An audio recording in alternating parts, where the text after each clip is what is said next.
샬롬, 지난밤 평안하셨습니까? 오늘은 2025년 9월 12일 금요일입니다. 오늘도 주님의 복된 날입니다. 오늘도 주 안에서 믿음으로 승리하시기를 바랍니다. 이 시간 주시는 하나님의 말씀은 로마서 5장 1절부터 11절까지입니다. 성경은 우리를 향한 하나님의 사랑의 편지입니다. 여러분 과거에 사랑하는 사람으로부터 편지를 받아본 경험이 있습니까? 그 경험을 한번 떠올려 보십시오. 그 설레이는 마음으로 성경을 읽어야 한다는 겁니다. 오늘 나에게 주신 하나님의 사랑의 메시지는 과연 무엇일까? 이렇게 기대하는 마음으로 읽어야 한다는 겁니다. 그렇기 때문에 무조건 본문을 3번 이상 읽어야 합니다. 이해가 되든 이해가 안 되든 3번 이상 읽어야 합니다. 특히 할 수만 있다면 큰 소리로 읽어야 합니다. 그럴 때에 깨달아지는 것이 있습니다. 기왕이면 성경도 큰 소리로 읽고 기도도 큰 소리로 하라는 것입니다. 특히 로마서와 같이 어려운 성경일수록 더욱 사모하는 마음으로 본문의 말씀을 읽어야 합니다. 그런 의미의 소리 다 같이 본문 1절 말씀을 읽어보겠습니다. 시작. 그러므로 우리가 믿음으로 의롭다 하심을 받았으니 우리 주 예수 그리스도로 말미암아 하나님과 화평을 누리자. 다시 한번. 그러므로 우리가 믿음으로 의롭다 하심을 받았으니 우리 주 예수 그리스도로 말미암아 하나님과 화평을 누리자. 무슨 의미일까요? 갑자기 왜 바울은 하나님과 화평을 누리자고 말하는 것일까요? 우리가 하나님과 싸우기라도 했다는 말입니까? 본래 하나님은 의인들하고만 교제하십니다. 조금 치사하게 여겨질 수도 있겠지만 본래 하나님의 속성은 의롭기 때문에 죄인들하고는 만날 수도 없고 만나서도 안 됩니다. 지금 우리가 교회에 나와서 자유롭게 하나님의 말씀을 듣고 기도하는 것 자체가 보통 일이 아니라는 겁니다. 만약 하나님이 죄인들을 만나게 된다면 죄인들은 불의 심판을 받아 다 죽게 될 겁니다. 그런데 어제 본문에서 우리는 의롭게 되었습니다. 아브라함이 믿음으로 말미암아 의롭게 된 것처럼 우리 성도들도 믿음으로 말미암아 의롭게 되었다는 겁니다. 그것이 바로 어제의 본문 로마서 4장 23절 24절 말씀의 의미입니다. 즉 죄인이었기 때문에 하나님을 만날 수 없었던 우리가 믿음으로 말미암아 의롭게 되어 하나님을 만날 수 있는 길이 활짝 열리게 되었다는 겁니다. 그것이 바로 방금 읽은 본문 1절 말씀의 의미입니다. 그러므로 우리가 믿음으로 의롭다 하심을 받았으니 우리 주 예수 그리스도로 말미암아 하나님과 화평을 누리자. 게다가 2절 말씀을 보면 의인이 된 우리에게 엄청난 혜택이 추가로 주어졌다고 바울은 말합니다. 또한 그로 말미암아 우리가 믿음으로 서 있는 이 은혜에 들어감을 얻었으며 하나님의 영광을 바라고 즐거워하느니라. 믿음으로 서 있는 이 은혜라는 것은 하나님의 상속자가 되었다는 겁니다. 즉 우리는 믿음으로 말미암아 하나님의 상속자가 되었고 하나님의 영광을 볼 수 있게 되었다는 것입니다. 3절에도 혜택이 나오는데 그것은 환난 중에도 소망을 잃지 않는 겁니다. 이 땅을 살아가는 성도들에게 꼭 필요한 것입니다. 여러분, 이 땅을 살아가는 성도들 중에 고난이 없는 성도가 과연 있을까요? 문제가 없는 성도가 과연 있을까요? 환난이 없는 성도가 과연 있을까요? 없을 것입니다. 즉, 그러한 고난과 문제와 환난 중에도 성도는 끝까지 하나님을 바라보며 승리하게 되는 혜택을 얻게 될 것이라는 말씀입니다. 다만 이뿐 아니라 우리가 환난 중에도 즐거워하나니 이는 환난은 인내를, 인내는 연단을, 연단은 소망을 이루는 줄 알미로다. 사람이 아프다가 회복이 되면 기쁨이 넘칩니다.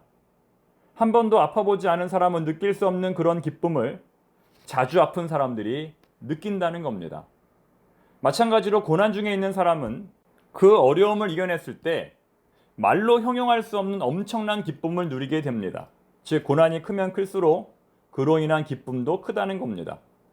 사랑하는 교우 여러분, 지금 당하고 있는 고난이 클수록 그로 인한 기쁨도 클 것이라는 사실을 믿음으로 고백하시기 바랍니다. 제주도에 있는 한라산은 8시간 이상 올라가야 도착할 수 있는 높은 산입니다. 해발 1950m로 그 길이 만만치 않습니다. 아침 일찍 올라가지 않으면 금세 어두워져 위험할 수 있습니다. 하지만 그 험한 길을 반드시 올라가야만 아름다운 풍경이 보입니다. 그 길을 올라가야만 볼 수 있는 수많은 꽃과 나무들이 있습니다. 그렇기 때문에 지금도 많은 사람들이 한라산 등반을 하는 것입니다. 이 자발적 고난이죠. 또한 제주도는 3일에 한 번씩 비가 오기 때문에 항상 올라갈 수 있는 것도 아닙니다.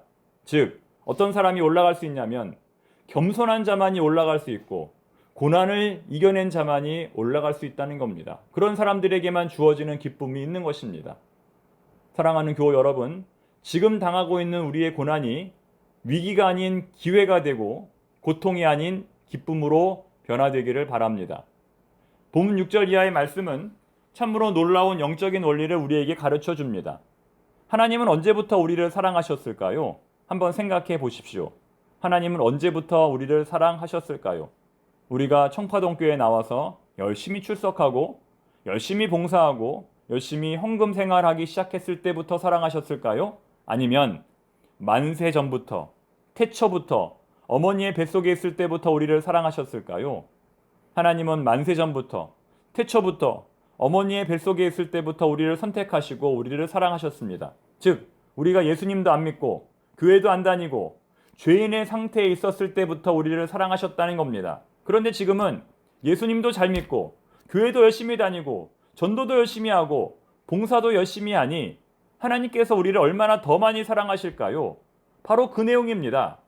우리가 아직 연약할 때에 우리를 위해 죽으셨고 우리가 아직 죄인 되었을 때에 우리를 위하여 예수님의 십자가 사랑을 보여주신 하나님.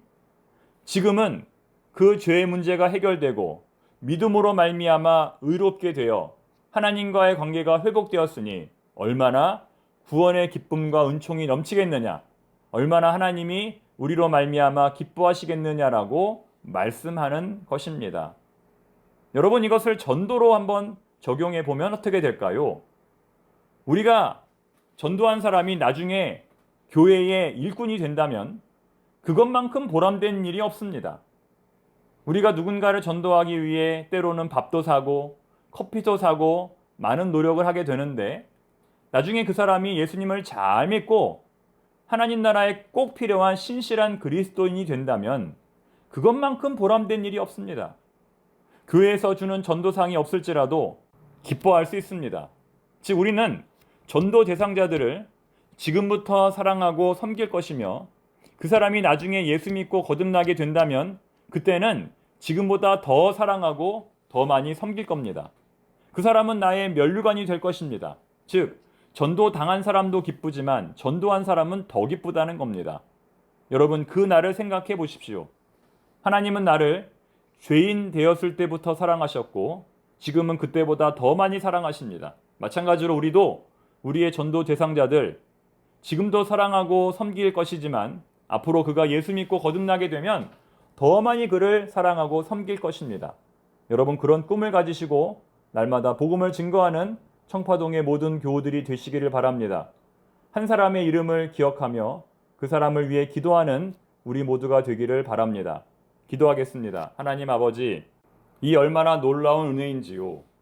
죄인이었을 때부터 나를 사랑하신 하나님은 지금은 더 많이 나를 사랑하십니다. 지금은 더 많이 나를 기뻐하시고 지금은 더 많이 나로 인하여 자랑스러워하십니다. 여기까지 오느라 있었다.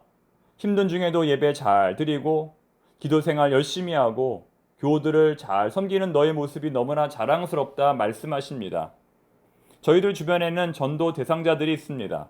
그들을 주님의 사랑으로 섬깁니다. 나중에 그들이 거듭나서 하나님의 일꾼이 될 것을 꿈꿉니다.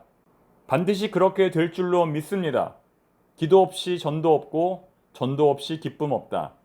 기도와 전도를 통해 하나님 나라의 영광을 맛보는 우리 모든 청파동의 교우들이 되게 하옵소서.